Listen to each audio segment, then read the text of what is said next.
Okay, my peoples, we are live. We are in the cut for everyone's a pundit, episode 93. 93. We are back. It's been a minute, but I'm here. Semsa couldn't make it today. Nothing to do with the game. He this was arranged way before the derby. So yes, peoples, it's me in the cut, taking control of the stream today. And we're gonna kick it off and then just chop it up because we've got so much to talk about. I'm going to start with my guy, London Leeds. What you saying, man? How are you? Boy, it's been a hard few weeks, difficult times, as you're all aware of. But I see light at the end of the tunnel. I think the performance on Saturday shows the contrast. We're not going to be leaking goals. You're not going to see centre backs running up until midfield, chasing their man. We're going to actually be a bit solid, and I think we got enough. But it's going to be difficult. It's not going to be easy.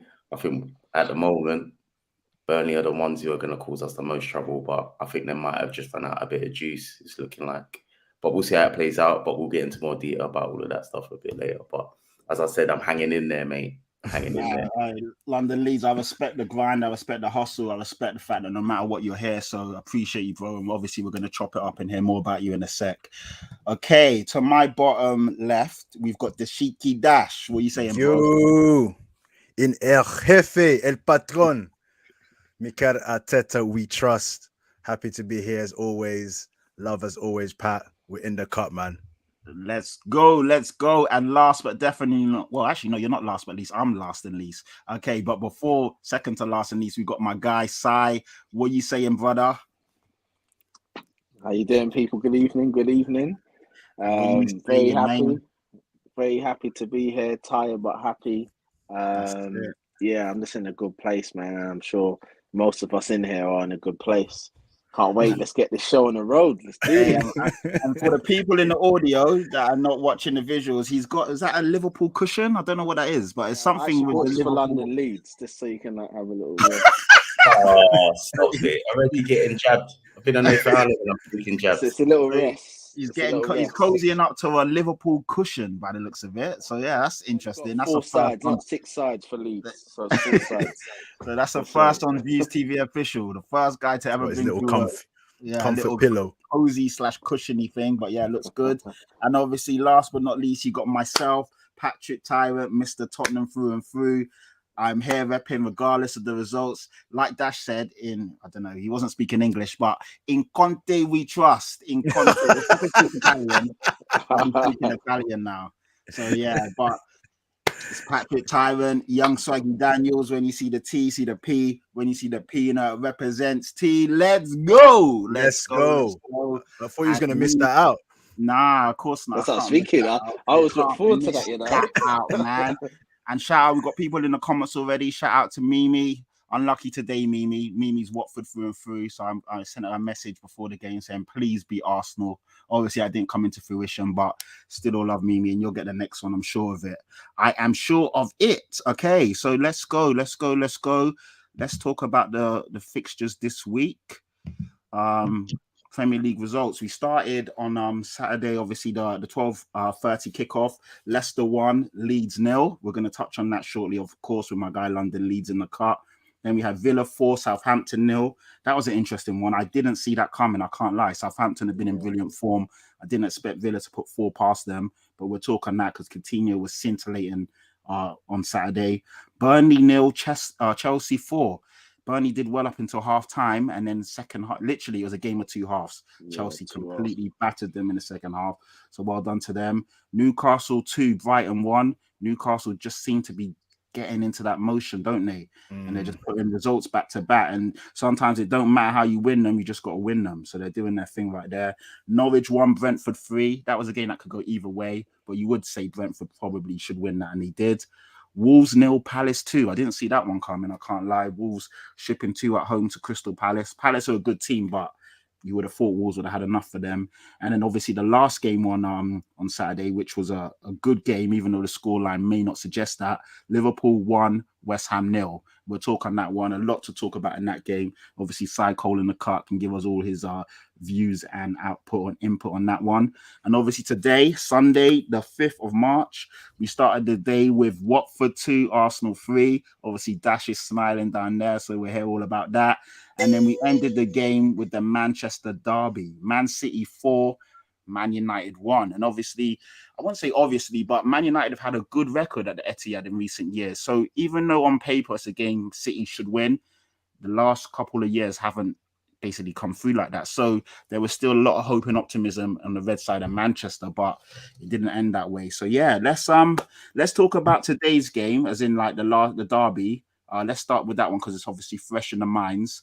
We'll start with you, London Leeds. Being a Leeds fan, United, one of your fiercest rivals. How did you, what was your thoughts on the game, man? And what did you think was going to happen before we kicked off? It's gone exactly how I expected it to go.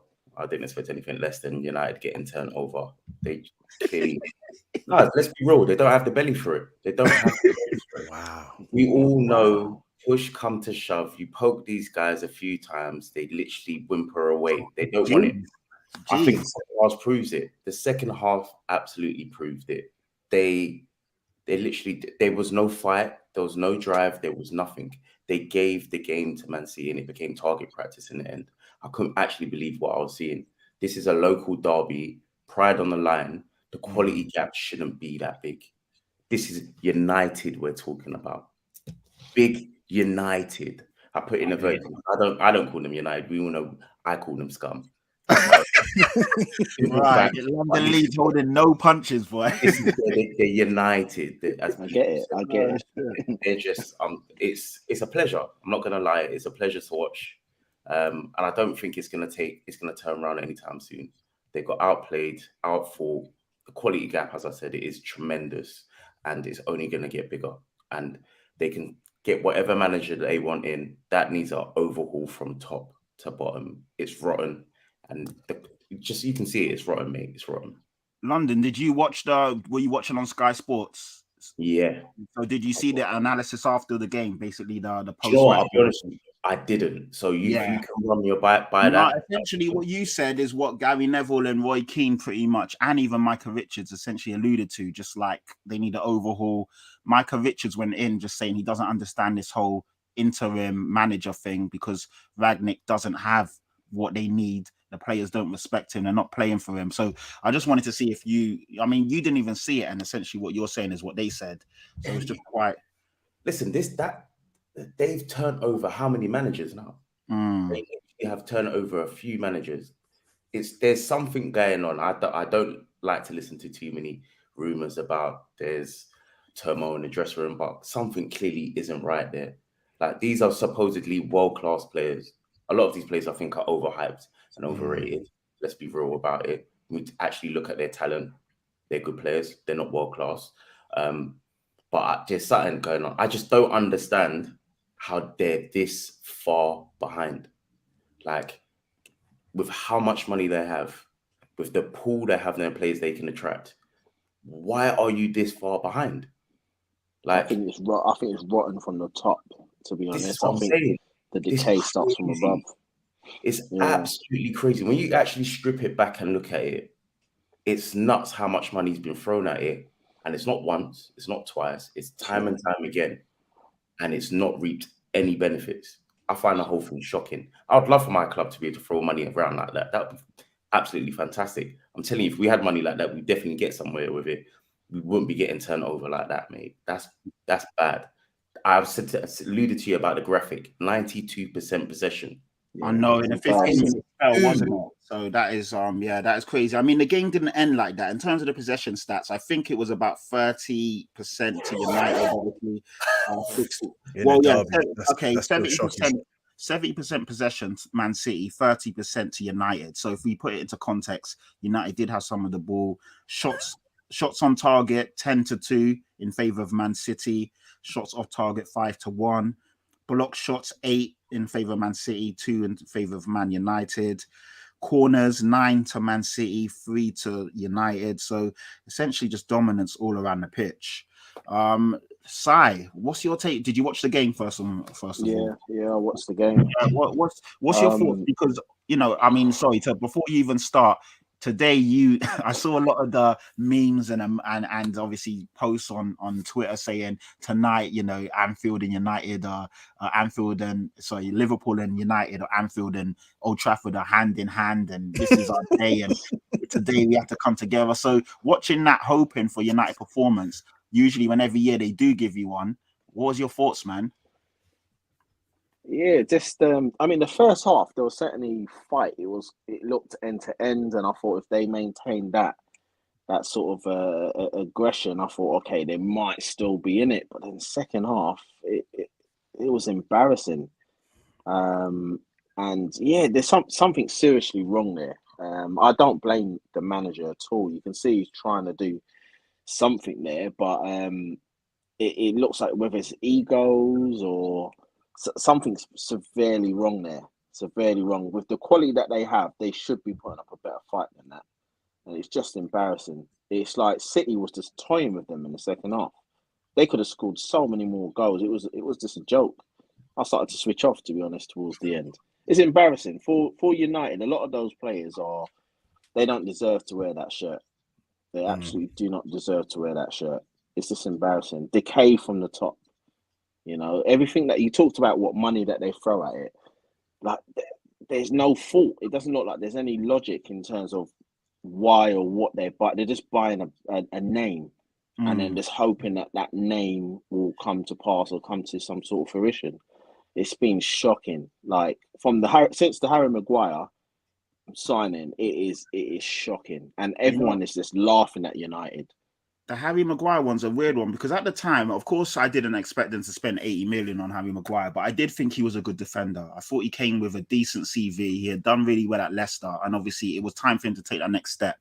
But if you look at since he's come to United, it's just been a downward spiral, and he's a shell of himself, and he's just always a second or two too late. Like that tackle on KDB literally sums up his career so far. He's just but you so can behind see the game. see that he lost his head. Yeah, he You can took see it in taking his players face. out. And I know it's not a red card, but it was a dirty challenge, man. And it's Yeah, on another day, someone could easily give a red. And if they do, the VAR aren't overturning that. And he's just not in the game, is he? As a centre-back, like you look at centre-backs across the league and he doesn't command his area. He doesn't really not dictate because centre-backs don't do that, but he doesn't really do what you would There's expect. There's an intelligence that he lacks. Yeah, exactly. I think when you're a defender, especially look, we've seen so many defenders of that kind of likeness with the lack of pace or whatever. But one thing that saves those type of defenders is the brain power. You like need John to be Terry. smart. Yeah, John Terry's, your Tony Adams, all of these, your Sammy Hippiers, all of these type of defenders. What saves them is the intelligence. The art of defending has to be there first and foremost, and he lacks it from the challenges that he makes, from the errors that he makes, and this is continuous. It's a consistent a thing that he does, which shows his level. I think it's a lack of coaching as well. I just think he thought he was a finished article and he went there, and clearly he wasn't. I mean, you come in, it is quite a jump up if you think about it. At Leicester, he did okay, but that's in that pond, isn't it? He was never world class, and Leicester knew that when I think they lost Eric Bailly, isn't it, at the time? And all of a sudden they needed a defender, and just panic buyed and bought him. Well, I had a conversation with one of my boys, and we was just talking about it, and we were saying, from maybe let's just say from sixth downwards is probably Maguire's standard if we really kind of cut it dry like that. But the team that he left was Leicester. Now you got Evans at Leicester there. Now would you say that Evans is better than him, right? It's definitely would you see Evans in a Man United team now? Like he's not there for a reason, innit? So why is a player like Harry Maguire at Man United? Which is, I think what the thing about it is like this, and we've seen it before. When you pay so much money for a player, it's like almost like you want to kind of prove that you made the right choice in it. Like you don't want to admit that you made a mistake, but sometimes you just got to cut your losses and be like, cut your losses and keep it moving. And even you know what? Shout out to everyone in the comments. I haven't read every comment out, but shout out to Mimi, shout out to Daps, shout out to Wadey, shout out to everyone in there. We've got this comment here from Daps. London Leeds. Can you see it? I don't know if you can see it, but yeah, I can. I'm going to read it out for everyone in the audio. It says, United fans have told us, City fans, all our success was bought. United have the ability to outspend us. Until the board either has changed or like Arsenal's board allowed them to manage to control signings, essentially saying nothing will change. What do you think or feel to that, Leeds? Well, I think that goes hand in hand with what I was initially saying. So there's something from the top which is wrong and it's filtering down. But United fans need to understand you cannot change a squad in one window. Secondly, the wages their players are on, who's taking them off their books? Yeah. Like, I think people need to actually understand now. Yes, there's still money floating around in the game. Absolutely, there is. But I don't think the wages you're going to be able to command. These are the reason why people are running down their contracts is to get these big wages. Because you're not paying 100 million and still getting the big contracts. I can't see it. COVID changed the game, didn't it? COVID. Yeah, I can't. It might happen, but I could be wrong. But I fundamentally can't see that happening. Yeah, it's not Some of the happening. kids at United, because they're kids, essentially they are on stupid money. Lingard. They're on real big That's why they can't get loaned out as well. Yeah. Hey, so essentially it's right. They need to get a manager in who can actually control the signings, or a director of football, which they've been trying to get for 18 months, 2 years. I don't know if they've essentially got one in now, but I really cannot see this turning around in 2, 3, 4 years. Yeah, I think they're like 3-4 years behind. I think maybe generally going to 5 challenge again. years plus, then we start seeing. I But think you know the thing about it is like Man United, they're not prepared to wait for that. They're not, because if you really think about it, like every time everything has been a quick fix. The only one time that they tried to plan something is obviously bringing in David Moyes because it was Sir Alex and he tried to hand it over to him. But everybody else has been like a quick fix. And when it doesn't work out, it's like, on to the next one. But now this Ralph Rangnick situation is about like, you know, taking his time, coming as an interim. A lot of people were how it was sold to Man United fans.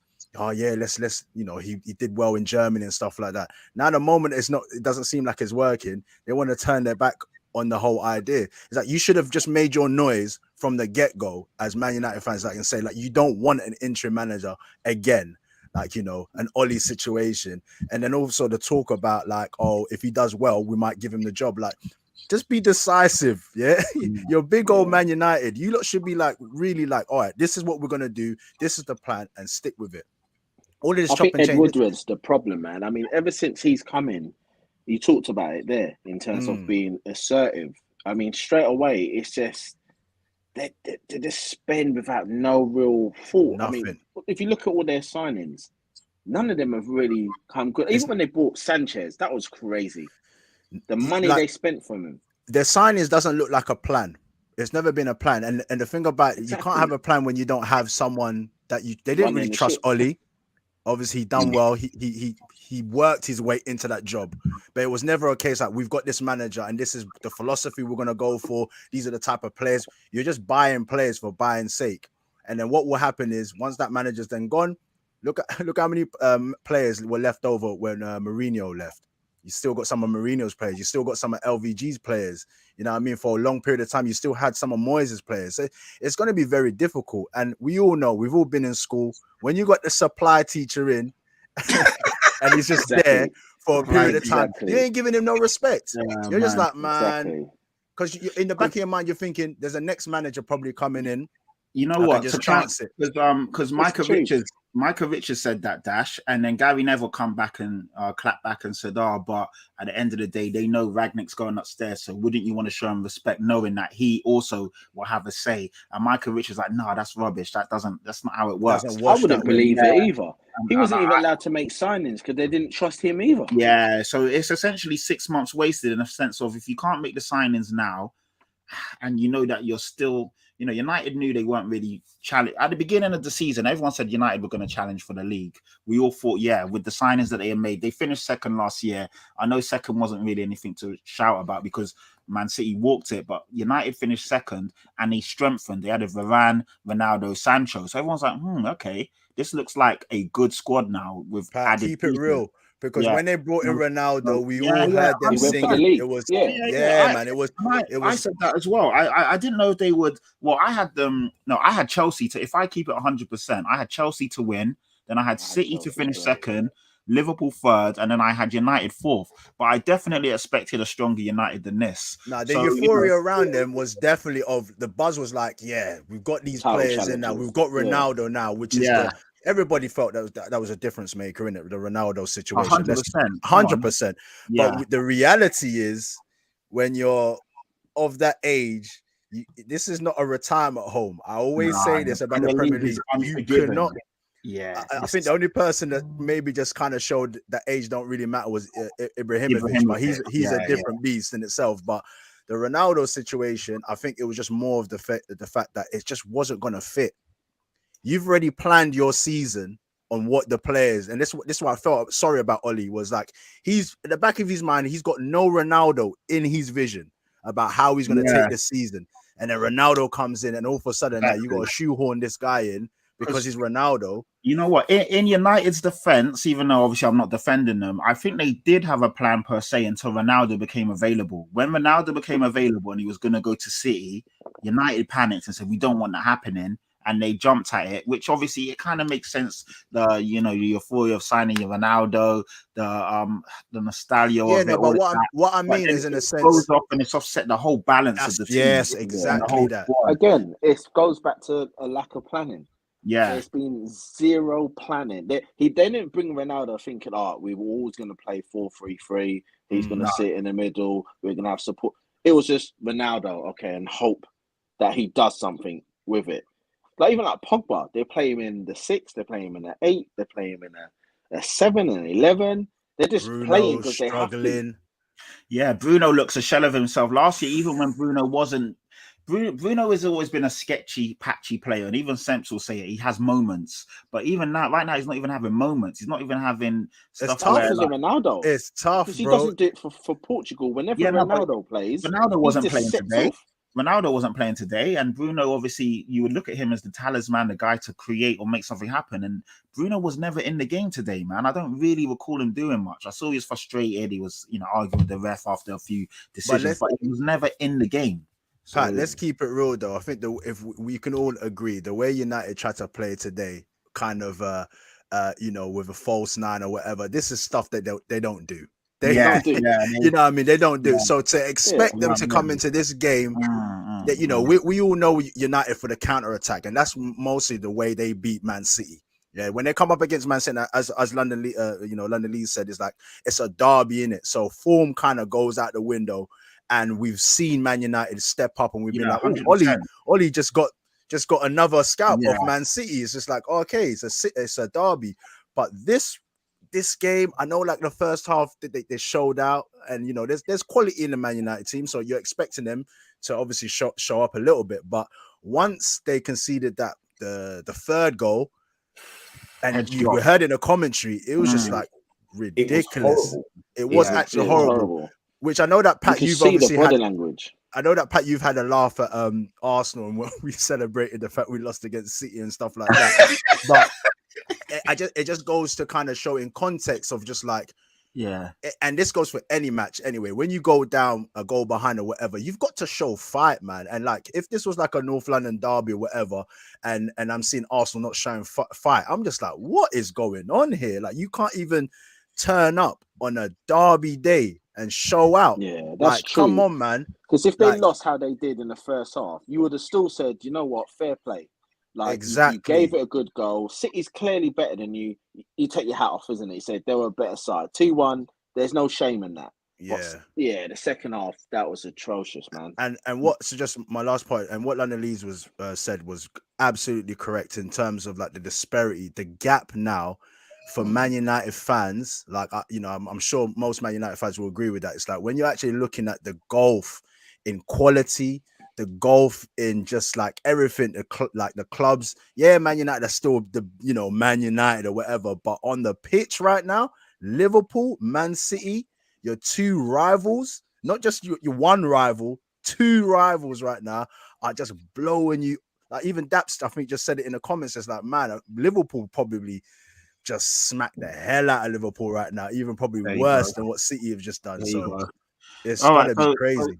So, Sai, looking at it from a Liverpool fan today, you saw the game. Obviously, you were hoping for probably, at least the minimum At of least a draw. draw, United. yeah. Yeah, exactly. And you're looking at it like, United they don't need to do you any favors, of course not, but they need to win the game anyway for their own top four Yeah, hopes. yeah. The reason why this season is so intriguing is because every team essentially needs to win.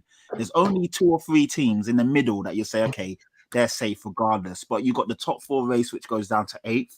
You've got the relegation battle, which goes from like 20 to essentially 14. And then you've got that middle cluster, which your Southamptons, your Leicesters, they still got a bit to play for, but they're essentially safe and there's not much going on. But you're looking at it from Sai, obviously at 1-1, were you thinking, yeah, United are back in this and it's game on? Or did you kind of in the back of your head think, nah, it's City's? I mean, first half I thought, maybe, just maybe, if anyone can, usually United just steals something from them. Derbies, isn't it? I mean, yeah, you get City's going to play absolutely everyone off the park, but then Great goal from Sancho, by the way. Yeah, well, and that came out of nothing. Nothing. Yeah, Sancho's finish was exquisite. It was tidy. He essentially put it where the keeper couldn't get it, and it was nice. It was good. That for me was probably the only good bit about United today, if I'm being honest. Yeah, I think Pogba started that play as well. Yeah. Pogba started, sprayed it out wide. Yeah, that was the only thing I think they done. Well, when Rashi come on, he had a good run at their defense, and then he kind of lost the ball. And actually, talking about London Leeds, what are you saying about Rashford at the moment? What's happened? He's going through a bit of an identity crisis. I think he's forgotten the player he actually is. I think I actually am seriously concerned because we've seen this story before. Peak too early, get too much too early, and then as a United fan, I'd be a little bit concerned about that. Yeah. I don't know if that one can be, because it's not just this, it's been a gradual decline, and I don't really want to. I hope he hasn't really he hasn't peaked already, because he's a United player. I can't say, but for what he's done, he deserves to have a good career, mate. And it would be a shame if he's actually peaked already and he's on the way down. But hopefully, it's a temporary blip. I do wonder if it's something personal in his life, though, because you can see it in his face. He doesn't look happy. I think Gary Neville put it nice today as well. He's just like, for all that, and what you just said as well, Annalise, for all he's doing off the pitch, man, you want him to also reap the benefits on the pitch. So I'm the first to be like, oh, Marcus Rashford and stuff like that, but I don't really want to go down that route because it's like it's now beyond a joke now. It's not funny now. It's no more. I'm saying it's like when it was like before and he was like flopping and stuff like that. Yeah, you can banter it, but I believe there must be something like behind the scenes, whether it be just a reoccurrence of injuries or just like maybe just a load of obligations that he's got. It's even the trolling's been really like damning on him since the England, isn't it? Yeah. Like we haven't really mentioned or even thought about that, but that's probably something that's still playing on him. How many memorials I think they've had to like repaint because people's tarnish and trash his name? He probably gets death threats and because he doesn't look himself, man. Shout out to Adrian in the comments, one of the real ones, always tuning in, so love for that. And he's saying Rashford has been poorly managed. The same for Martial. 1 minute he's on the wing, the next he's playing striker. Theo Walcott 2.0. Jeez. Wow. Nailed it. Yeah, I've experienced obviously the rise and fall of Theo Walcott, and it's it almost feels the same. To be fair, it's a great comparison because they're both like Mr. Nice Guys. There's not, I don't think anybody can come across Theo Walcott and give him a bad word. He was always prim and proper, professional and stuff. And obviously, you can see with Marcus Rashford in terms of like himself and what he's doing, nothing bizarre off the pitch. There's nothing you can say that he does bad off the pitch, but just his footballing right now is just, right about now, it's just not working out for him. And it's a shame because a lot of the times as well, he's always also criticized for his intelligence on the pitch as well. So that when you're already being criticized of that and then you're not performing, it's just like, can you really be the player that everybody thought that you was going to be? Has he reached his ceiling? Has he peaked too early? Or have we just made a mistake and not really, because he just come out of nowhere, to be fair, LVG days. Yeah. It's not It like was the we saw. Arsenal game that put him on the map, wasn't it? Yeah. It was Arsenal. Arsenal game. I think he had like number 37, some random number, just come out. Obviously, there were so many injuries, and it's just one of those amazing stories. Yeah, he played by so many default. injuries, caught a lucky break, and then boom, he scored in like 3 or 4 games in a row, and everyone's like, "Wow, who's this kid?"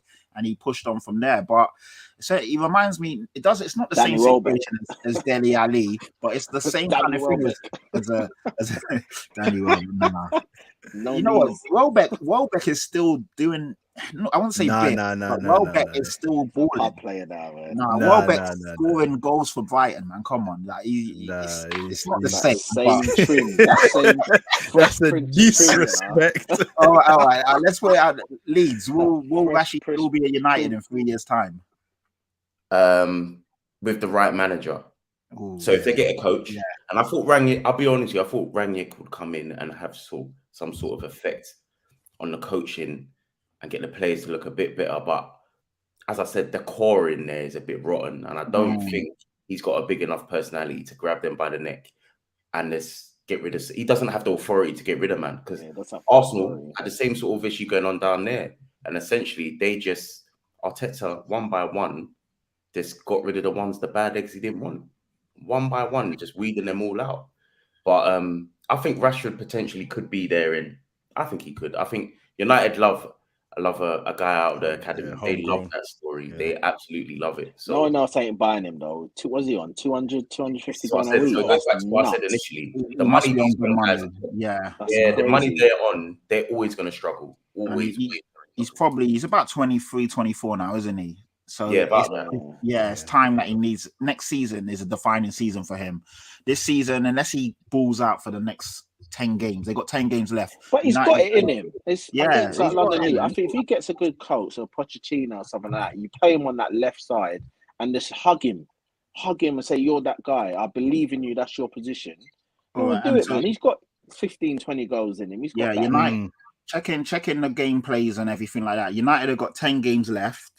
They've still got to play Tottenham, Liverpool, Leicester, Arsenal, and Chelsea. So essentially, I've looked at the top 4 running, and I've looked at the games where I'd say are like top 4 6-pointers or tough games. And United have still got Tottenham. That's their next game on Saturday. They got Liverpool away, Arsenal away, Chelsea home. So they still got some tough games in there. And then Leicester as well. Leicester's coming back. They've got in between that, they've got to play Atletico Madrid home and away, Champions League. So that's going to take a lot out of the legs. Then you've got Leicester, like you said, home, Everton away, Norwich home. I wouldn't really say that's a Brentford home, Brighton away, Palace away. They got some tough games there, man. There's not a lot of gimmies in there. What I will say, especially coming down to the last 10 games now, this is where it's like business end of things. So even the teams that are at the bottom end of the table, they're going to be fighting for their lives now. There's so no easy game right now. No easy game. When we get to the Watford game, because obviously I was bantering a few of the boys, but right now Watford is not. I'm not saying Watford are a rubbish team, because obviously Watford have got some quality in there, but there's no easy game. No game's a gimme because everyone's fighting for their lives.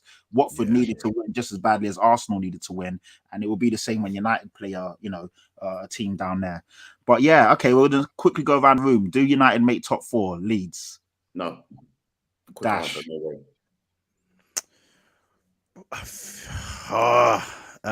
Yes. Sai? No way. And myself, I'm going to say yes, which is ironic. The two North London. No, I see what you two are doing now. Hey, can I just elaborate on my yes though? Oh, I'm only saying yes is because it's just like, for me, it's like United being United, as we said, they should be making that. I just can't believe like they're in this position. I'm just sticking to my top 4 predictions. So I need to get something right, man. I've got the Chelsea one probably wrong. I see through it. So and I've said United United on paper. It's crazy that we're saying. I remember you said Liverpool were going to be maybe top 4 at the beginning of the season. No. I had team now. I had Liverpool as third. Okay. Yeah, no, I had Liverpool as third. I was umming and ahhing about City and Liverpool, and then I just said, you know what, City for me are better than Liverpool, so I put them second. I said Chelsea first, which now I had Chelsea first. I remember saying, Chelsea you're thinking Tuchel a whole year in, Lukaku strengthening, and it's just not gone that way at all. And I mean, let's segue into the Arsenal game now, because obviously Arsenal had the first game today, a potential banana skin, but they did well and obviously finished. 3-2 isn't the most convincing scoreline, but if we're being honest, Arsenal were the better team on the day. They looked good. They were the better team. So the Shaky Dash, talk to us, man. What are you saying? Yeah, if the scoreline obviously didn't really tell the full story. Yeah, Arsenal did play some, as what they would say, some scintillating a type of football today. Now I was really happy with how we played. A lot of Wenger style ball, quick touches. You know, Lacazette, poor Lacazette, man, who's been struggling in front of goal. But lack of threat. But one thing that he played well though. One thing that I would give. Okay, all right. Let's spin this on his head. Is he playing well, or is he just? He played well today. Because Pat, you know what it is, yeah. Even when you got a striker, and this we always say this, and it's just like, if the striker's not scoring, you best be giving something else. Like you need to be. The thing is, I get what you're saying, Dash, but when you look at it, he's on like 7 assists, 8 assists, but they're all like literally roll-ons or like literally just tapping the ball and someone goes onto it and scores. It's not like he's creating goal-scoring chances. Do you get what I mean? I'm not even trying to take nothing away from him. I'm just saying, like, it's not. He's done it today. Pat, when you kick ball, you'll know that them little flicks, them little touches, the weight of pass of everything has to be there. There's no weight of pass. I'm not saying like no weight. He's got zero confidence in front of goal, though. That's why. Let me just touch on this, because you would be quite familiar with this situation. When Kane, for example, goes through his little slump patches and whatever, one thing that still saves Kane is the fact that undeniably people will still say he still performs in terms of his output instead of his passing and what his contribution to the team and stuff like that, but he's not scoring. And I feel like this is Lacazette's kind of situation as well. Like me as an Arsenal fan, I'm looking at the game today, I'm like, he's piss poor in front of goal, but he's set up 2 goals. He's done well in terms of his contribution. He played well up front. He's stat padding because those assists. It's not though. But it's like with Odegaard. I can say, let's put it this way. Let's pulling strings and obviously seeing balls. You're being harsh, Pat. Let's get off the Spurs rivalry for a second, because you've asked a genuine question, and then what I'm giving you is the fact that he's not performing, he's not scoring. He hasn't scored like since like November times or whatever. But one thing that saved him. I swear he celebrated the other day like he scored the winner. Do you remember that? And bro, we got the 3 points. We got the 3 points, boy. No, but listen, jokes aside, he's work rate. And I know that we say that our players are meant to work hard anyway, but it's just like the difference is, you see Aubameyang, he wasn't putting in the work, or he wasn't prepared to put in the work. And obviously it's a non-negotiable with Arteta, as we alluded to earlier on. It's just like Arteta's looking for the guys. He wants Arteta guys. He doesn't want guys that just in the team just, nicking the living or whatever. So like I said, he's doing it. He's leading from the front. He's been given the captain's armband. Yeah, he looks like a leader as well. Yeah, you see him shouting out there. You see him trying to galvanize the young players. And the one thing that I like about it and what we hear is that the young boys respect him. Any young player always coming forward and saying like, the guy that comes and puts their arm around us, the guy that comes to talk to us or whatever, is Lacazette. And you see the combination, Lacazette and the youngsters, in comparison to Aubameyang and the youngsters. You get what I'm saying? So Arteta's identified like, this works for my team. For now, this is what's working. I know that Aubameyang is the talisman, is the guy that, you know, has got all the goals or whatever, but it's not working. So why shoehorn that situation, as we were just talking about the Man United and Ronaldo situation? It's like, why force it when you know to yourself this works the way it works? But all in all, man, I think it was one of them games today. It's just our finishing was impeccable today. Everything that we did in terms of the goals, Odegaard's in his bag a little bit. He's you know, you can see the confidence that's coming out in terms of the touches, the flicks and tricks and that.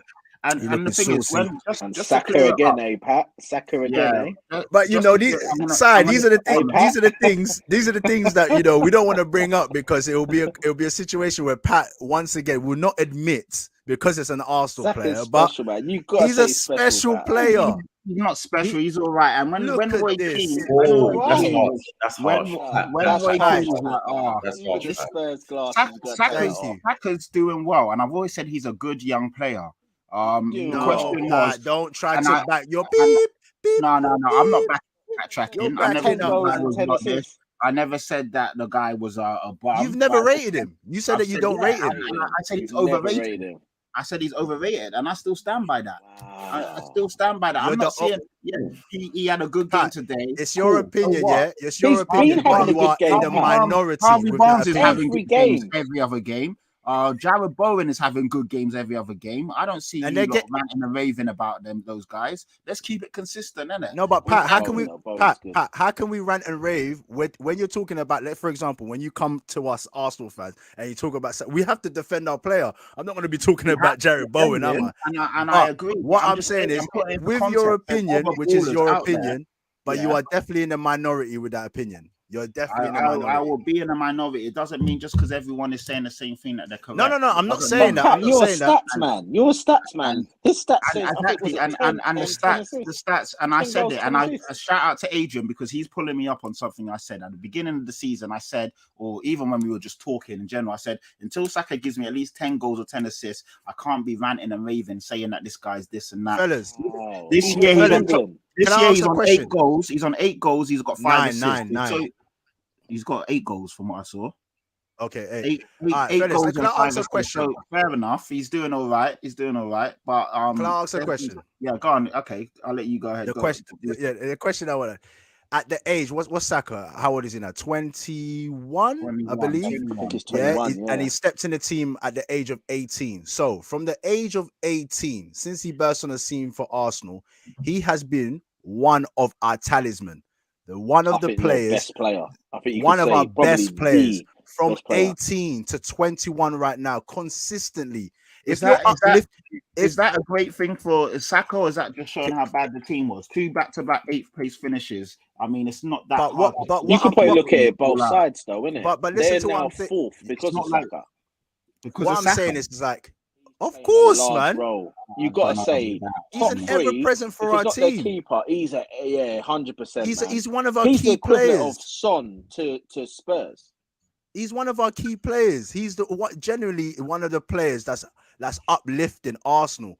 You know, Arsenal Football Club. 100%. You have to give a player rating. You can't, like, you're saying he's he gets overrated. in England right now. He plays for England right now. He plays. Yeah, he wasn't even meant to be starting. Remember, he only went there as, you know, a bit part, and then all of a sudden he became a main player. I said he wouldn't make the Euros. And he did. Playing. And he did. And he was a main staple. So how can a player? And then how can you then say that he's overrated? How? This is the England national team, so all the players that can qualify for England, he is making it to a major tournament and being one of the main guys at that age. He deserves. You know, we're not saying that he's Messi. We're not saying that he's Ronaldo. We're not saying he's world class. I'm just saying a lot of the Arsenal fan base do overrate. No, it's not just Arsenal fan base. It's not just Arsenal. We've got a Leeds support here. We've got a Liverpool support here saying the same thing. Don't just make it about Arsenal. No, it's Arsenal fan base. Hence why I can not Pat, man.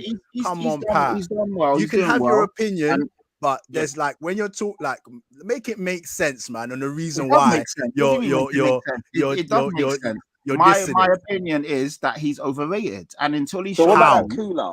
What about that Swedish guy, Kulusevski? What about him? Kulusevski's been with us for 2 months. and he's stepped in and he's done well. Like, but how can I compare them? Kulusevski's been with us for what, 2 months? Kulusevski was. Who's done better? What do you mean he's done better? How You're for a guy that you're highly rated in Ndombele. Yeah, you highly rated in Ndombele. Correct. You didn't do nothing at your club. Exactly. Nothing. He flopped. No. Now you're saying he flopped, but you was bigging him up like he was the next big thing. Ndombele was rated across Europe. Yeah, but what did he do? What did he do though? But that's not the point. The point is when Ndombele signed for us, he was highly touted. He was balling out against Man City. So my point was making is like even when he was flopping, you still went on the fact because he was. You wouldn't admit to say. So then what about Saka? Saka hasn't got talent. I said Saka was overrated. Don't put words in my mouth because I didn't say he's not got talent. I just said he was overrated by you lot. And Side trying to talk about Kulusevski. Since Kulusevski's come in, he's done very well. But I'm not saying Kulusevski's not good. Because I'm not saying that. I'm just saying that I know that you would rate Kulusevski right now, even with the 2 months. You'll say, yeah, he's a good buy. He's a good signing. I'm just saying that. They're the same age as well, so it's going to be quite interesting to see. Is Saka having a better season than Son? Saka's been doing it for 3 years. Yeah, is Saka having a better season than Son? Probably, but Son's not having a great season anyway. Son's not having a great season, but number-wise, it's pretty identical, isn't it? So it's an established player as you fully rated Son, who's not performing. Son's your second best player. Correct. Yeah, and Saka's performing at that level. So you're not rating Saka. Yeah, it's not a case of saying Saka's better than Son. Let's not get it twisted. I'm not turning around and saying Son's having a great season. He's not. That's why I even said. But I don't really. Yeah. Okay. All right. But it's your opinion. At the end of the day, I get it. You got the Spurs tinted glasses on. It's not Spurs tinted glasses. The guy has been fully overrated by a lot of the fan base. And he wasn't really. Yes, this season he has done well, and I'll say that. And last season as well. Last season he wasn't all that. Come on. What season has he had? What season has he had bad? I don't think he's really. He doesn't really have a bad game when you think about it. Saka has had bad games, and there's a lot of times when Saka is MIA. He's not doing anything. Yeah, he's been good this season. I can't lie and say I'll be silly to turn around and say he's not been good this season. But this is the first season where I've seen him say, okay. Yeah, Saka looks like he's actually almost playing anywhere. You've not even said that, Pat. Left wing, left back. You've not even said that, Pat. If you're saying that today, what day is it today? The 6th, of March is the first time that out of your mouth I've heard you even say, "Oh, you know what? He's done all right." But thank you, we appreciate it, and he will continue to prove you wrong. I've always said Saka is a good player. Said Saka is a good young talent, but he's overrated. So that's what I've always said, and I've always also said as well. This year he's done well. He's doing well. He is.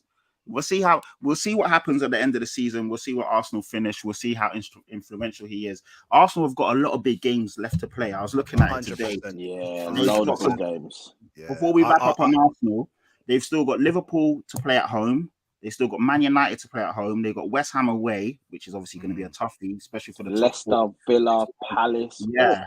They got Chelsea away. They got Spurs away. So there's some tough games in there, man. The one thing that I would say, just to round up with Arsenal, and I'll go to maybe the last few games, is the grit that they're showing. They're showing a lot of grit in games that could easily, like if they went 1-0 down or it was to try and claw it back or something like that, they would have, like last season, we would definitely probably not have got that win against Wolves, or or games that we've winning 1-0 and stuff like that. And I've been really, really impressed with the hunger of the team at the moment. Defensively, you look solid. Yeah, there's obviously there's a few mistakes here and there and stuff like that. I wouldn't really say that, Si, if I'm being honest. Today they didn't look solid defensively. I think Watford got at them quite a lot. Obviously, they scored 2 goals with their shooting boots on. Like Dennis was awful today. Dennis he had a bad game actually. Yeah, he had a bad game, and even he had a few chances. So I'm not taking anything away from Arsenal. They deserve to win. They played well. But I wouldn't say defensively. I think they've improved significantly. Yeah, what I would say to it is like there's a lot more. There's a lot more confidence in our defense that you think that they can see when it you're out. watching a game, you're just like, oh yes, exactly. We can see out games. You know, like even we're watching City and City make defensive errors and stuff like that. You know what I mean? So I don't think anybody this season has really shown. Will make errors, but I was just saying today wasn't the game. Yeah, today I think you know what is just what we talked about. You know, we're facing Watford who equally who are fighting as well. So we can't just. It's away from home. They're at home. They get a goal. You know, it galvanizes the team, and you know they're trying to We're away from home, and we're trying to protect the goals that we conceded.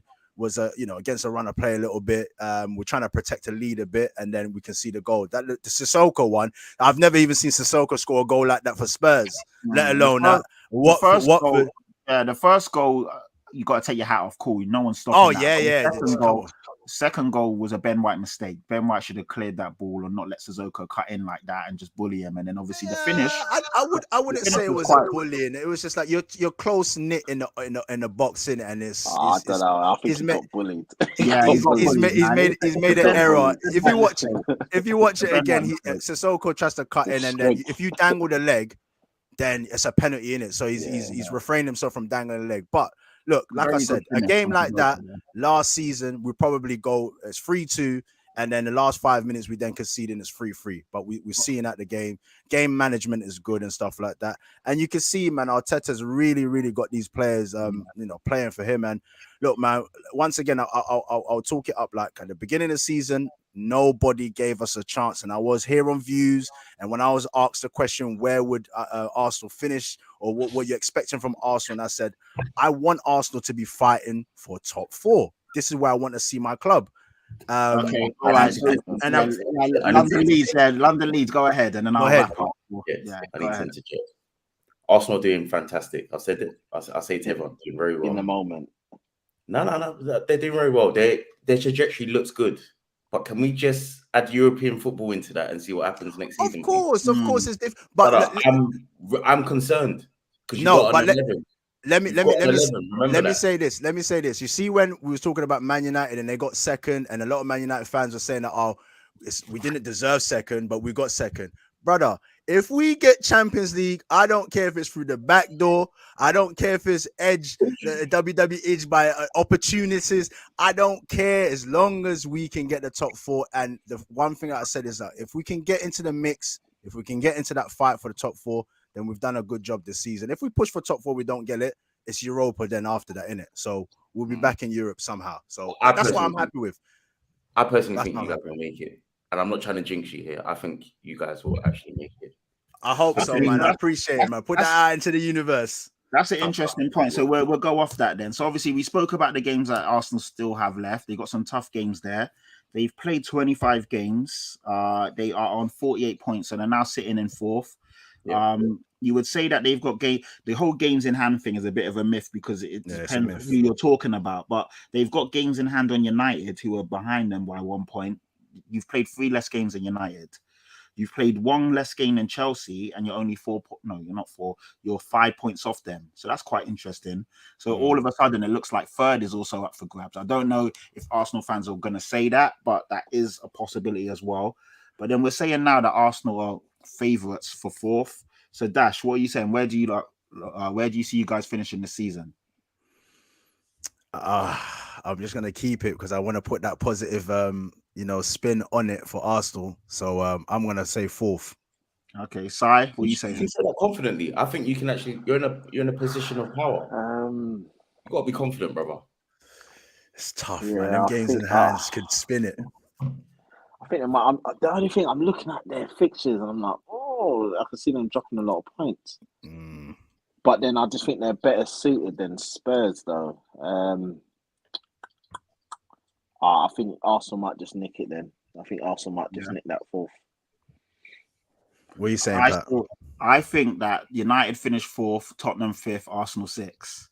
And people are going to laugh at me, but that's just my honest opinion. Not going to laugh. I'm expecting you to say that. No, I'm not even expecting. Spurs fixtures, I think you could do it if you. All you need to get 2 games back to back. The thing is, with us, if we start, like you said, as long as we can pick up some wins, then I don't see why not. Everyone's like, because we've lost 1-1, lost 1-1-1, but our fixtures are kinder. Obviously we're out of Europe and all the cups now as well. So yeah, I don't see why not. I still see United finishing fourth. I don't know why. Something just tells me the same way. I'm also going to turn around and say I don't see Leeds getting relegated this year, and I don't see Watford getting relegated. Something just tells me. People might really. You think Watford will survive? Yeah, I think Watford will survive. You know, even today, looking at, I was saying this before today. I've been saying, and even today, when I saw them play Arsenal today, I saw a lot in there that says, yeah, you know what, Watford could do a thing. They actually. Right, so who's your free to go down if it's Watford? Who's your free? Norwich, Burnley, and Everton. I'm gonna. Wow. No, but Everton's running is a madness. Exactly. Yeah, Everton's in trouble. Everton's running is a madness. People are not looking at Everton because it's Everton, but they've actually got a tough running. Yeah, they're in trouble. Obviously, Lampard. Everton and Leeds. I wouldn't be surprised. I don't want to jinx myself because we've got them tomorrow, so I don't want to jinx myself just yet.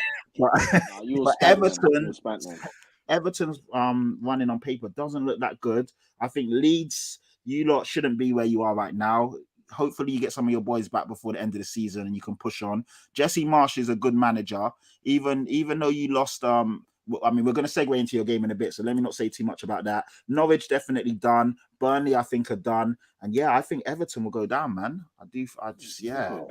Wow. So I think there's going to be twists and turns at the top. There's going to be twists and turns at the bottom, man. That's what I see, man. So yeah, it's interesting. I think, but yeah, we'll segue into that then. Leeds, you are London Leeds, obviously, who supports Leeds. You were the first game this weekend. It was a really good game. I enjoyed it. From your point of view, I know you'd probably be frustrated because I was looking at it and you had all the good chances. But as you know, in football, if you don't score at this level, you're going to get punished. And lo and behold, Leicester probably had one good chance and Harvey Barnes finished it. So, yeah, what are you saying, London Leeds, man? Yeah, so where do I start? That match sums up our season, to be honest. It really does sum us up. We totally... I won't go as far as say we bossed it because Leicester did turn up. They weren't just overrun from 90 minutes, but we had so many opportunities. Our XG was a lot better, but we just couldn't finish it. We're missing Bamford, but I'm taking nothing but positives away from that game because we've lost majority of our games in the first 30 minutes. We've gone into half time in the last few games and the match is already done. We actually played well for 60 minutes, conceded one. But the positive is, as I said, defenders are not chasing people into midfield. We're not having runners pulling our plays all over the place. We look like really solid. I like the formation he put out. And as I said to you, I'm quietly confident. I'm not going to scream, we're never going down, because we know how football is. As you said, twists and turns everywhere. You know, it's not basic maths. You know, anything can happen. But I'm quietly confident. The next 3 games will definitely, you know, who have you guys got? I can take a look. I don't know off the top, but who have you guys got? We got Villa Thursday.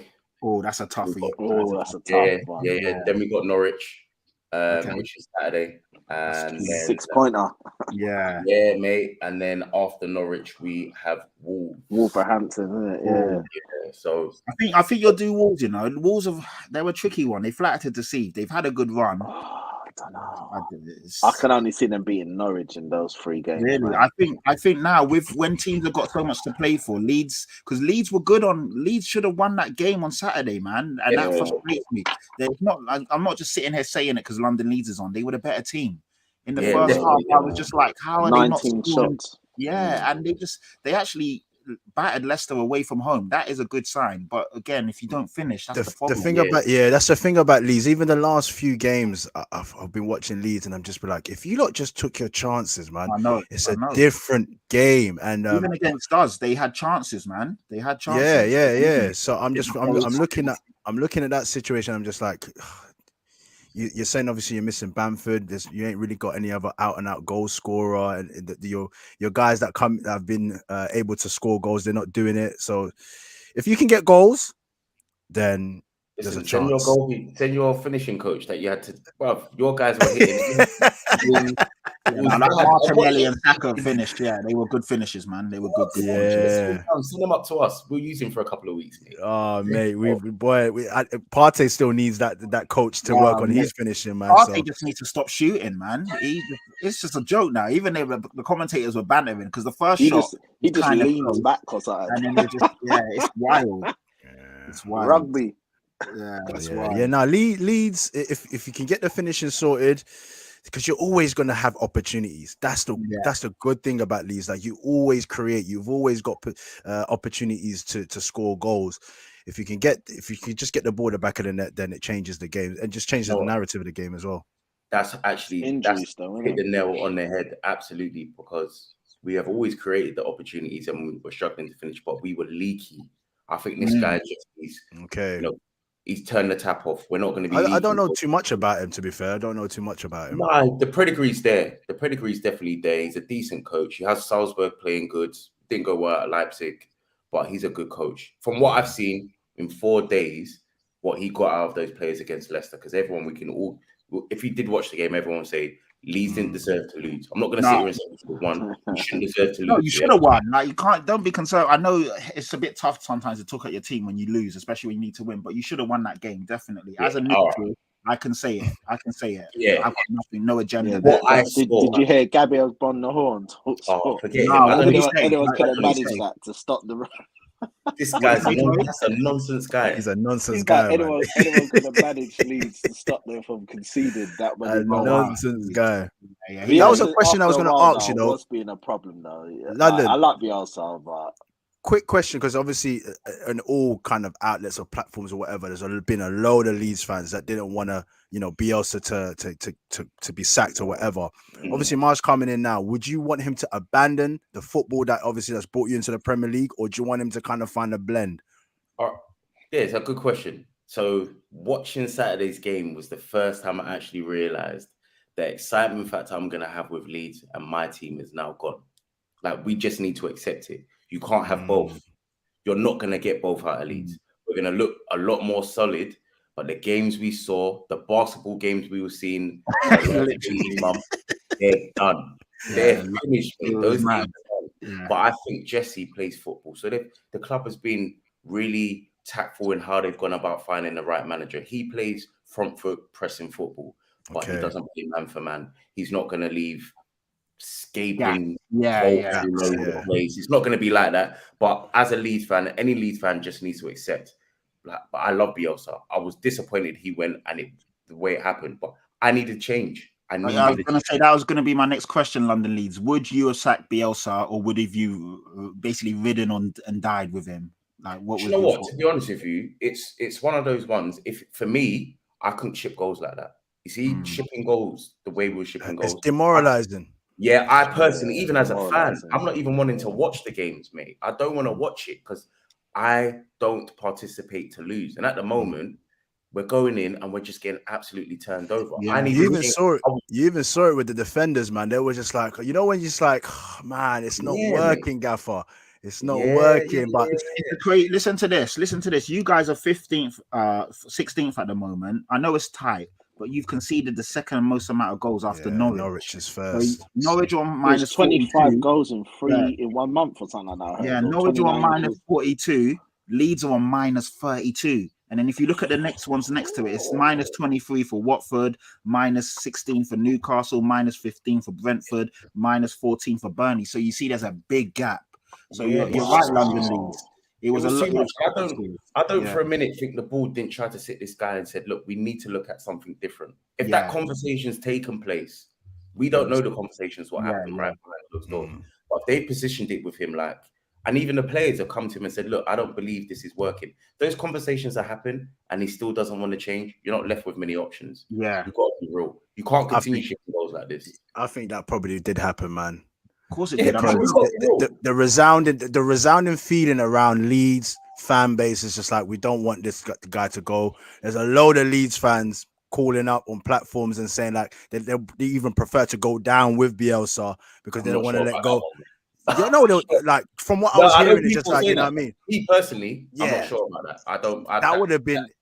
Championship is mad, you know. And obviously, Listen, you don't fight, what is it, 15, 16 years to get up and then come down as soon as you... I know last year you guys played well and survived without fans, but this is your first real season. You don't fight tooth and nail to get up and then just go down. And it's a bit, as much as Bielsa's rated and everyone loves him, I just thought it was so naive to just keep playing that same style of football. And it's disrespectful. You're playing against some of the best teams and best players in the world, and you can't do what he was doing, man. It's just, it's not gonna... We all wanted him to change, man. Yeah, we all went like attack for attack against the best teams. Crazy. I know. Do you know what it was? Fundamentally, as Leeds fans, as I said, majority of them, as you said, didn't want him to go. I was someone who just wanted him to change. I needed something different. And for me, fundamentally, if it was a change of shape, dropping man for man, I would have been all for it. I then see him thinking, all right, I need to take my tactics to the next level because currently it's not working. But it just seems like that wasn't an option. And I can understand that. Everyone has their football principles. If that's honestly what you believe and you want to die on that sword, by so be it. But unfortunately, don't take my club with you, mate. No sentiment in football, boy. Leeds is like, see you later. I'm cutting. Yeah, I'm not talking for all Leeds fans. I need to make that absolutely clear. I'm not talking on behalf of the fan base. I'm talking for me, myself. I am a passionate Leeds fan. I'm a Leeds fan through and through, and I love Bielsa. What he's done is fantastic. But if you can't see that what was going on wasn't working, then I don't know what's left to do. I'm clueless. I don't know what to do. Like, what's left? The board are backed into a situation where they need Leeds to survive. We need to stay. As you said, the Championship is horrible place, bro. It's crazy. Yeah, London Leeds. I've always got a soft spot for Leeds, man. Because everyone has. I love Leeds, man. Back in the days, Tony Yeboah, your Harry Hughes, your Robbie Fowler. Yeah, bro. And you've got to have Leeds, man. Just like the same way you got, your Man United, Arsenal, Villa. Liverpool's, Villa. You've got to have Leeds in there as well. I would even want to see Nottingham Forest in there as well, man. Let's bring them. I'd love to I mean, these are the teams that are like, synonymous to classic first division. Classic teams. All right, we'll do a round robin. We'll go around the table. Start London Leeds. Are you staying up this season? Yeah, mate. Quick answer, yes. Sai. Yeah. Dash. Yes, because they changed the manager. Yeah, and me, I already said it as well. So yeah, Leeds stay up. So okay, that's good. So London Leeds, there you go, man. There you go. You're staying up. Can I ask you a quick one now? Just a quick one. Yeah. Do you reckon that water bucket went with Bielsa? Or was it what about his interpreter, man? Interpreter's at the job centre now. Nah, that's in the museum somewhere, mate. That's someone's gonna make a good living off selling that. Someone stole that, I reckon. What about the interpreter, man? The interpreter's gone. Mate, is he part of the club Leeds? Because I'm hearing part. Okay, he's left. Man. A lot of it, he took all of his stuff with him. Poor guy. He didn't deserve that, man. He didn't deserve that. He's gone. There was so many questions there that was asked to him, and he was like, the tough questions there, and he didn't want to repeat it to Bielsa, like, you are not managing properly, so like, how can you fix this? And he's looking at him like, how am I supposed to tell Bielsa right now that they're saying you saw the pause, didn't it? Rubbish. You see the pause, like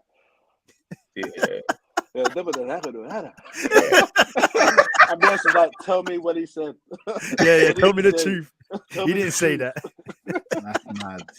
Crazy. But I think Leeds did the right thing. He had to go. For me, I would have sacked him sooner. I can't lie to you. I understand though, it was such a hard decision considering you hadn't been in the Premier League for so long.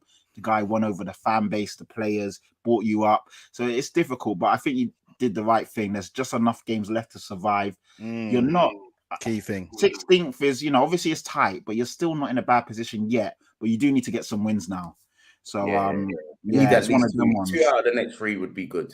Exactly. So and it's doable. It's doable. So just before we change, when is Bamford and when is what's his name? Yeah, Bamford is technically back. Okay. Minutes because he's still being managed, but he's training. I'm hearing Cooper is back, so the captain's back. Yeah. He potentially could get minutes on Saturday, maybe even Thursday. Calvin Phillips is the one is gone a little bit quiet. I'm not sure. I don't know. What happened to Calvin Phillips? What is the problem? Hamstring. Soft muscle tissues. Yeah, rupture. Soft muscle tissues. But that's because of the That's because of your football. You know that. Bruh. That That's what they gung-ho say. football and a That's what small they say. squad. That's what they say, Because we mate. got that when we first got Klopp, you know. Mhm. When Klopp come, we were getting pure, everyone was getting calf injuries. They weren't used to that gung-ho Even heavy metal. Spurs as well. When Poch first come as well, we like, used to have a lot of injuries. bare as Yeah, well. a lot of Yeah. hamstrings, innit? A lot of Yeah, hamstring yeah. injuries. that pressing game is no joke. It's no joke. That's one thing I will say about Leeds is like, and if you're lucky enough, obviously, to have seen this, like, no matter what, even if they are losing and stuff, what I like about Leeds is they give 100%.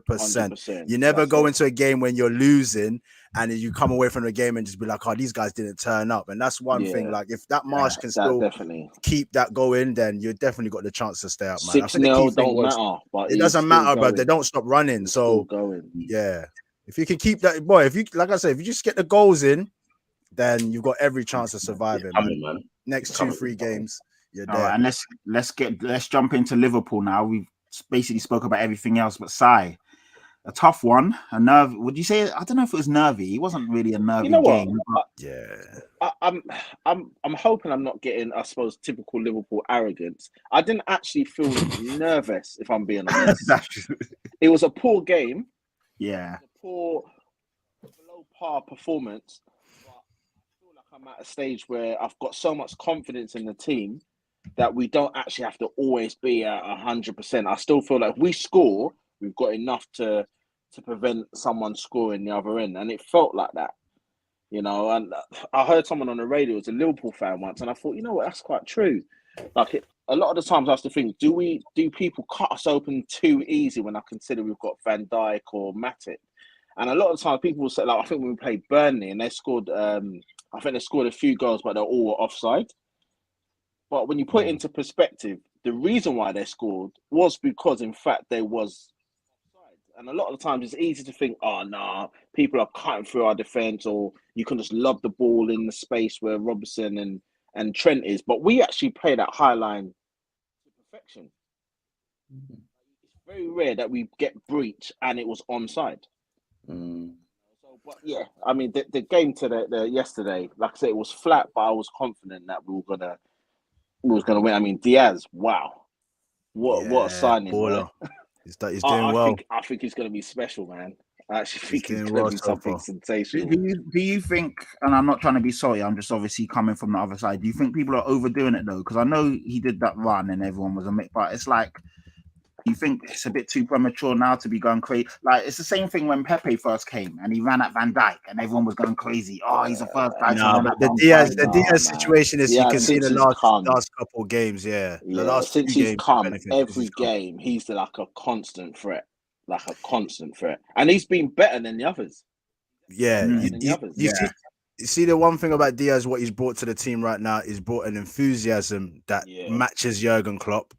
Yeah. And what I want to see from Diaz is the fact that just to refine it, because you're not going to be able to be on that wave for long, because that high level is going to be very intense. But if he's able to just kind of balance it out, and next season is going to be the toughest season, because at the moment nobody kind of knows too much about him. So, you know, going on the pitch and doing what you're doing, defenders don't really know too much. But next season, just similar to like your Salahs and Mane as well, you're gonna have to adapt your game, because the Premier League is unforgiving. Like, once you're found out, you're gonna have to switch it up, and that's the likes of Mane's, Salah. You can see slightly Firmino. He's never been able to kind of switch it up like that, so that's why he's kind of stayed the level he's been at. Yeah, obviously you but see. Remember, Firmino's been it was the first one. He was there before all of them. Yeah, so he's yeah, done yeah. it for a long time. I think age is actually hit Firmino. Kicking in. How old is he now? Age. He's and 30 now. But remember, he always used to do a lot of their pressing. Yeah, do you know what I mean? Jurgen Klopp Nashers. Yeah, but then going on that though with Diaz, I think, try not to like overcook it being a Liverpool man, but Diaz was the perfect signing. Like, when Liverpool go out and if you look at all of our signings, all of them, or generally, it's only Keita that took a little bit longer, but he's now starting to play well. Where Diaz, when you look at him from before, he was always known as a presser. If you looked at his stats, I'm not really into stats, I know you guys are, but his pressing for Porto was always first for dribbling. So he's a perfect Klopp player. So I do get it. I think he is actually going a little bit overboard. He's riding the wave of being a new guy, but I don't think his levels are going to drop too much. In fact, I think he's going to get a lot more goals coming next season. Yeah, no, he should do, definitely, because that's the reason why I was saying it's a bit tongue in cheek, but obviously I was saying, people need to just chill out a bit, because the same thing they said about Pepe when he first came in and he ran at Van Dijk, and obviously it dropped off massive. But then you look at the consistency, though, isn't it? Like Pepe hasn't done it for 2-3 years. I think the difference now you see patches of him, isn't it? Yeah. I think the difference is this is a signing brought at the right time. So the tail end of the season, and if Diaz can ride this wave of being a new player and trying to impress Klopp or whatever, then so be it. Because Liverpool are literally fighting on all fronts for the league. So, like I said, obviously next season is going to be the telling season. This season as well. Yeah, this season I think he's going to ride a wave. He's shown in every game that he's played that he's been good enough to adapt to this intense Liverpool team. That is the key thing, man. He's just been able to come in and just like kind of similar to Jota as well. And this is where like I like the way Klopp brings in the players. He's prepared to wait until he finds that player that is well suited. Not just like, you're just bringing him for no reason or whatever. Not like a United. And that's the difference where I think United has fallen. If I I always used to say when Liverpool 5 years ago with Poch and Klopp, when they first were kind of there, we were always actually behind Spurs. But we made these jumps because every signing, and I'll try not to overcook, but every signing Klopp done, it edged us that little bit more. It edged us that little bit more. And then it was the Alisson, the Van Dijks that put us into that title challenging. Fabinho, no one really talks about him. He's epic as a DM. He's like a Gilberto kind of signing. Gilberto Silva. I mean, but he came out of nothing. We bought him as soon as the window opened. I remember he came in. There was like 50 odd mil. It was like 50 odd million that we spent for him, or 40 something million. I was like, what the hell's Fabinho? Yeah. Now look at him. He just fit right in. He's like one of our core players. Every signing I think that we've done in comparison to say United, maybe even Spurs, if I'm going to throw a bit of shade there, in terms of like when you look at the signings. Like Spurs signings, no one's really. You expected Ndombele to push you onto the next level. You haven't replaced Eriksen. You didn't replace Dembele. You didn't replace Bale. We tried to, but the signings that you said haven't been good enough. So you're right. You're right. So I'm trying not to throw shade, but I'm saying that's been the difference. Your talk, man. When you look at the Champions League final where we beat Spurs, I don't know why Dash is laughing. No, don't listen serious. I'm laughing, yeah. Sorry to cut you off, Sam. I'm laughing because anytime you say anything about Spurs, he gets triggered, man. His eyes light up like, hey, don't say too much about my Spurs. Now you're lying. I'm using it as a reference. I hear it. I thought that Spurs maybe should have this. I know that they was going downhill, wasn't looking well. Like where Poch, he failed in the Champions League final. Poch wanted to get all the deadwood out and he wanted to get new players in. He didn't get the support. And it's at that point that ever since then, Spurs are chasing their tail because they didn't support Pochettino. And now you want him back. Who wants him back? No one. I'm hearing that Spurs will like him back. No, I don't know about that, bro. Would you take him back though, Pat? No, I wouldn't. Remember, I was one of the first guys saying that he needed to go, and people were telling me I was cheeky. I was this. I was like, the guy had lost the dressing room after the Champions League final, where he was saying before the game. So he was saying, "Oh, if I win the Champions League, I'm gonna walk away," and this and that. That wasn't a good sign anyway. We hadn't won away from home. People are too sentimental. If you look at the stat, for a whole year, I remember. We hadn't won away from home. I don't even know how we finished fourth with that mental stat.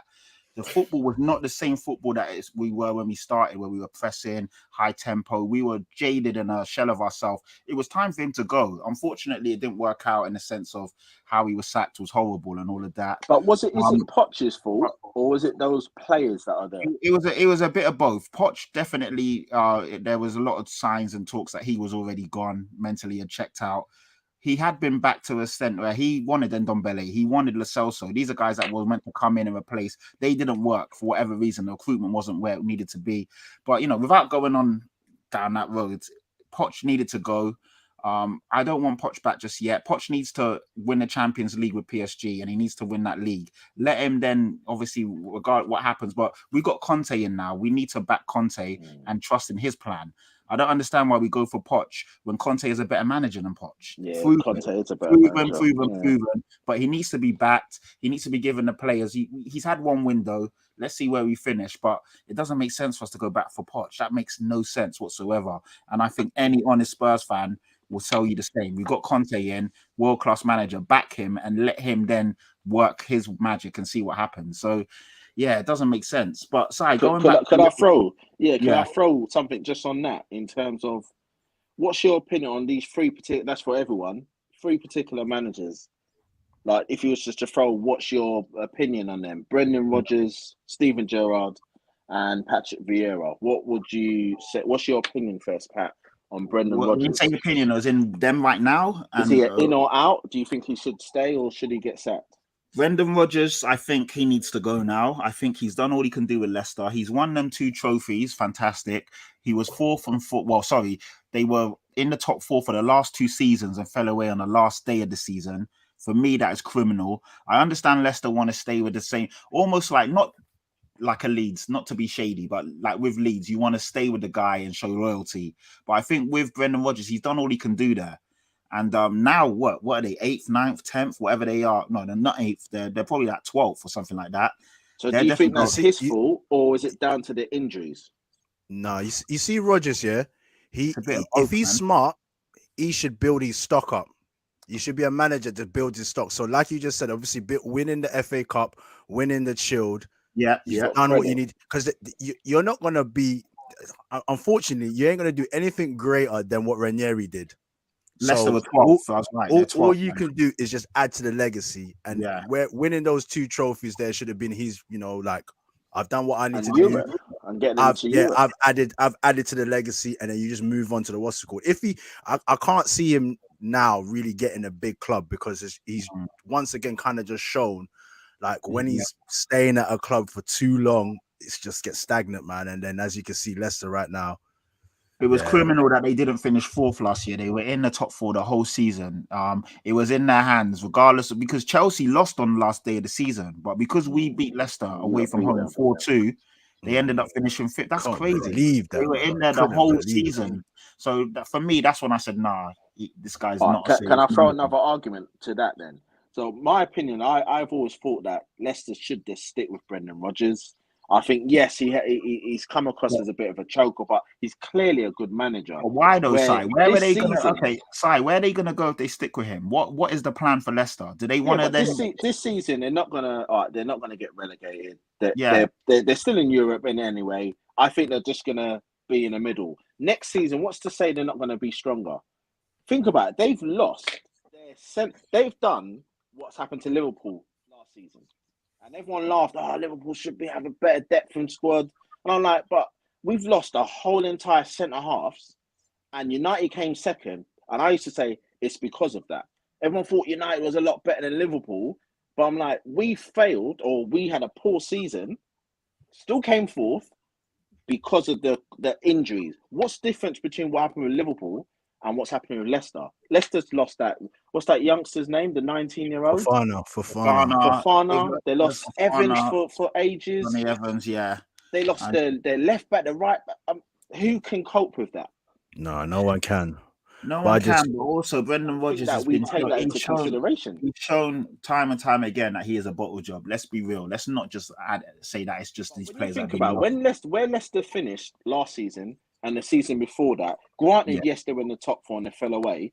But if you was to look at their objective at the beginning of the season, did they not meet their objective? That's it. And to be fair, Brendan Rodgers is safe. There's no rumblings. There's no murmurs that if he loses, like when the managers are kind of like, if he loses 2 or 3 games, he's, this and that, or the players aren't happy. We don't hear none of that from Leicester. So he looks like he's safe and secure. And it's only if he wants to go, he'll go. But yeah, when you spoke about Gerrard is doing really well at Aston Villa. They hit the ground. He hit the ground running. He was flying. He had a bit of a wobbly patch, but it looks like he's kind of back to where he needs to be again. And Vieira's doing fantastic at Palace. I think he's a really, really good manager. I think both managers. It's the second season. Yeah, it's the second season, which is telling. It's the first season, obviously. You know, New they're manager gonna bounce. new manager bounce. You know, obviously they're gonna come with the new ideas, but then the second season is like, all right, now teams are finding out what you do, like how you How you manage play, your yeah. tactics and stuff like that. If you're not able to adapt or kind of switch things up, then you're found wanting. So that's going to be interesting to see Vieira next season and what the expectations are from him, and Gerrard also as well, yeah. Gerrard as well, because you know they have got a bit of money or whatever. You know, what type of signings can he bring in? He's brought in the likes of Coutinho, whatever. Does he have, you know, does Gerrard have that pulling power for how Aston Villa obviously now want to go into the market and also compete with other teams and that? So it's going to be interesting. Both exciting, you know, managers and another generation of managers, isn't it? Like, you know, crazy. Your I'm Rooney's, sure your soon, Gerrards, I'm your sure soon Vieiras. enough Rooney's going to be in there, Yeah. Lampard's there. Mm. So Rooney's doing gonna be fantastic at Derby, by the way. If he keeps them up when they Yeah, had that wow. massive deduction, What a I'm great loving his escape. demeanor, you know. Did you see Yeah. his interview when he Nah. was obviously like talking about the referee situation? Like they had like an awful decision against them, innit? So he's gone Yeah. to referee to go and talk to them, and he's just like, look, like he's all for bigging up the officials. Is, you know, like coming from him, you know, you got to listen to what he's saying, innit? Like, because he used to be on the officials, but he's like, Yeah. it's all the officials respect, but he said officials are getting away with just being able to talk to anybody anyhow. Yeah. Like, you know, you're trying to figure out what these decisions are. And then he said, because he challenged the decision the previous game, are they punishing him? So he Okay. was opening a lot of can of worms in terms of, like, you know, when like managers come out and say, look, the referees didn't give us any this and that, you know, and also in terms of their point deductions and all the stuff they've been going through, he's asking the question, yo, like, are there people against us? Like, in terms of that. So it was, if you've not watched it, go and check it on YouTube and stuff. And he Yeah, opened up a can of like something, boy. And I was like, ooh, he's like, you know, like the kind of the dark arts kind of conversations, like, Yeah. ooh, like, are you not trying to punish Derby because of all of this you know, what is it, the points deduction that they got for not obviously having enough money and that. Yeah. So yeah, it's interesting, man.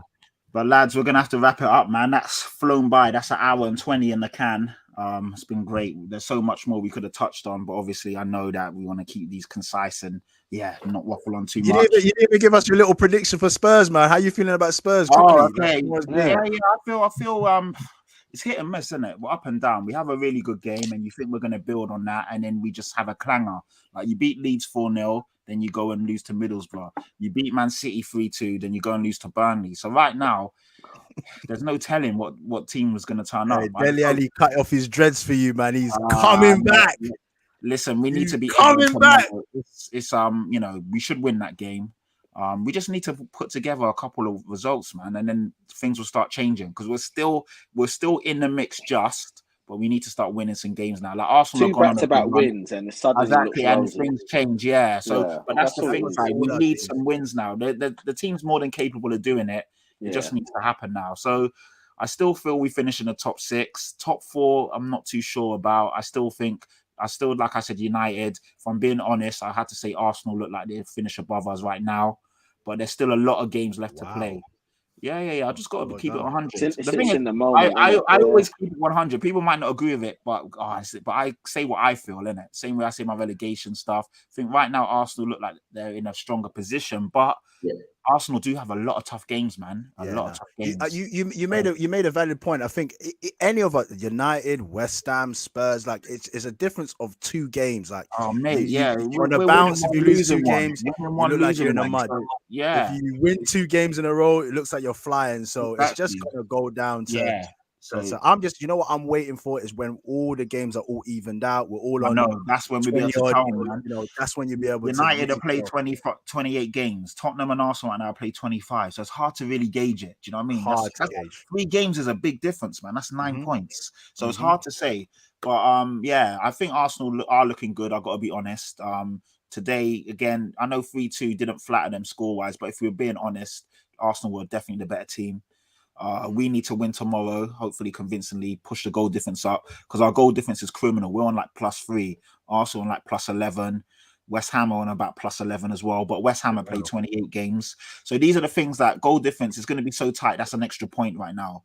100%. So we're okay. We're not as bad as some people are making out to be. What about contestability, man?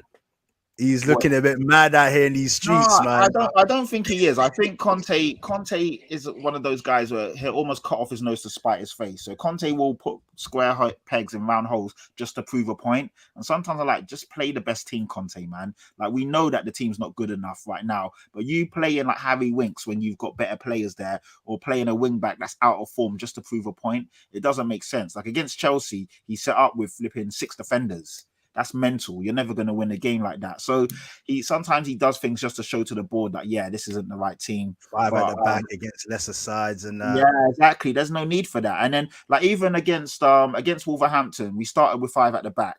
We were struggling. We took off Sessegnon. We brought on Kulusevski. But you don't need to start with 5 at the back against Wolves at home.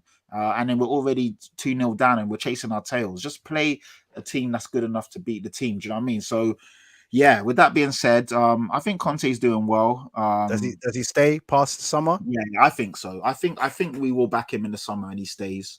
Obviously, next year is a different story, but I don't think he's going to walk right now. It wouldn't make no sense. I think if you don't back him, I think he 100%. Yeah, exactly. I think you don't get him in to not back him. It makes no sense whatsoever. I think he will get backed, and then we go from there. Do you know why I just quickly asked that question? Because even positions that he's been at clubs before, even when the board has come forward to say that they'll back him, if he's not feeling it, if he's not happy, he's not happy. Well, Inter, he didn't really get back, did he? They started selling the best. Oh, they sold Lukaku and exactly straight away. Straight away. Chelsea, he obviously had issues with the board, and I mean he left mid-season, but he won on the FA Cup. He didn't have a great season. So, yes and no. Juventus, I can't lie. I'm not going to say I know the whole ins and outs. I don't really know too much about what happened there. But, I just don't. Daniel Levy's on his last legs. The fans have turned against him. A lot of fans are now Levy out because they can see what's going on. Conte saying everything he's doing is really shining a light on Daniel Levy's tactics and how he operates. A lot of fans, such as myself, we saw this a long time ago, but a lot of the Levy inners are now seeing that if he doesn't get backed there, it's going to become very toxic. So I believe Levy has no choice but to back him. We'll see what backing means from a Tottenham standpoint. We'll see, man. We'll see. But I don't think he walks at the end of the season. Score prediction for tomorrow? 2-0 Tottenham. Yeah, I think so as well. I think 2-0 as well. I hope I'm right. I hope. To be fair, I just want us to win. It doesn't matter, man. But I think we'll beat them. I wouldn't say comfortably. 1-1. Come on, Lampard, Frankie, baby. Frankie and Ashley Cole. They're not going to get the biggest reception. And then obviously Dele Alli at some point. I wonder if Dele starts. That will be interesting to see. Will he start him against his old team? Because when managers throw in an old player to like. You know what I mean? He will play as well. He will play like he will have a point. Van der Beek as well. I know. Van der Beek looks good as well. Everton have got players on paper, but it's just for whatever reason, it's just not gelling. It's not a team, isn't it? Yeah, Monday night though, man. Monday night under the lights. Exactly. So we'll see, man. It's going to be a tough game. It's not going to be a walk in the park, but I think we should have enough to get the job done. But we definitely have to wrap it up because that's another 5 or 6 minutes. So London Leeds, thank you for coming on once again. Always a pleasure. Where can they find you? What are you doing? What are you saying? What are you working on at the moment? Yeah, just hit me up on London Leeds, man. I'm always on Twitter, man. Having a bit of banter with the Leeds fans, but everyone just hit me up, man. And that's at London_Leeds. Yeah. Simple as it sounds and as it spells. But yeah, London Leeds, good guy on there. He's got a good fan base, always interacting with the Leeds fans. So yeah, get at him on Twitter. Dash, what are you saying, bro? Yeah, man. Thank you as always, man. Appreciate it. Thank you to all of you as well, man. Dashiki Dash, a dash of sports, where I give you all the roundups, hot topics and trending stories, and a multitude amount of sports is on there. So I got my YouTube channel, so just come along, man. Like and subscribe and all of that. Yeah. So Dashiki Dash is a dash of sports is nice because it's not just football; it's everything. It's wrestling, cricket, rugby, touch on everything. And Dash is quite a comical guy, so he always adds his flavor and banter to it. So it's not your run of the mill social media page. So yeah, get at him, follow him at a dash of sports on Insta and Twitter. Always love Dash. Thanks for coming on yet again. Yes, Sai, last but not least, where can they find you and what you up to? Yeah, estate agent Cole Harding, London agent near Spurs ground, funny enough. You can find us there. But other than that, man, thank you guys for having me on. Rafinha to Liverpool and all that. Thank you. I appreciate it. Next season and all that. Yeah. Oh man, Oh, threw that in at the end, boy. The low blows. It's been all love all episode, and just at the end, it's like, yeah, by the way, give us Rafinha. Nah, too funny. But yeah, thank you everyone for tuning in. It's been a pleasure. This is Everyone's a Pundit episode 94. So I got it wrong at the beginning. I said 93. It's actually 94. We've got one more in the tank. So yeah, London Leeds, Dash, Sai, thank you for coming on. Without you guys, there is no show. Thank you for everyone in the comments tuning in. Thank you in advance, everyone that will watch on YouTube throughout the week. My name's Patrick Tyrant. This is Views TV Official. We are your pundits for Everyone's a Pundit, and we're signing out till next week. Peace and love, peoples. Bless. Love, peace.